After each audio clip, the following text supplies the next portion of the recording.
नाज़रीन ख़बर शामिल कनासी जामशोरो में बेदर्दी सां क़त्ल कयल भान सईदाबाद वासड़ नारी नूरिन फातिमा केस में ॿिनि जवाबदारनि जी ज़मानत रद्द कई वई आहे।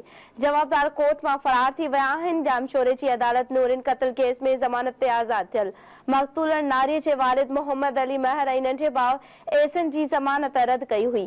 ज़मानत रद्द थींदे ई ॿई जवाबदार अदालती अहाते मां फरार थी विया आहिनि। अदालत में पुलिस मुक़रर न हुजण करे जवाबदार फरार थिया आहिनि। मक़तूल नारी जे मुड़िस जो इहो चवणु आहे। ख़बर अवां खे ॾियूं पिया जामशोरो खां बेदर्दी सां क़त्ल थियल भान सईदाबाद वासण नारी नौरीन फातिमा केस में ॿिनि जवाबदारनि जी ज़मानत रद्द थी वई आहे। जवाबदार कोर्ट मां फरार थी विया। जामशोरे जी अदालत नौरीन क़त्ल केस में ज़मानत ते आज़ाद थियल मक़तूल नारी जे वालिद मोहम्मद अली महर ऐं नंढे भाउ एहसन जी ज़मानत रद्द कई। इन हवाले सां वधीक अपडेट मालूम कंदासीं। रहीम बख्श बलोच लाइन ते मौजूद आहे। जी रहीम बख्श, आगाह कजो कहिड़ा तफ़सील आहिनि?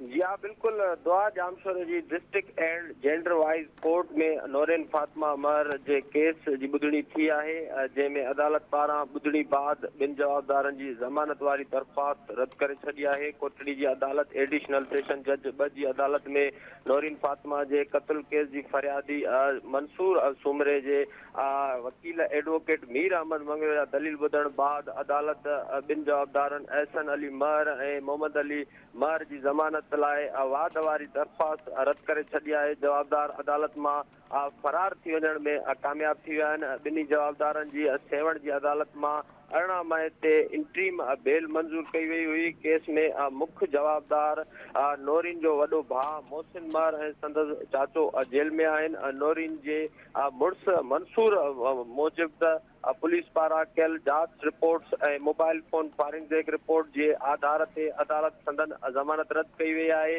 इन जो वधीक चवणो त पुलिस जो किरदारु बहितर रहियो आहे, पर अदालत में पुलिस मुक़रर न हुजण करे जवाबदार आसानी सां फरार थी विया आहिनि। यादि रहे त नौरीन महर खे 5 महीना अॻु भान सईदाबाद में बेदर्दी सां क़त्ल कयो वियो, जंहिंजी FIR संदन दावेदार मुड़िस मंसूर सुमरे ऐं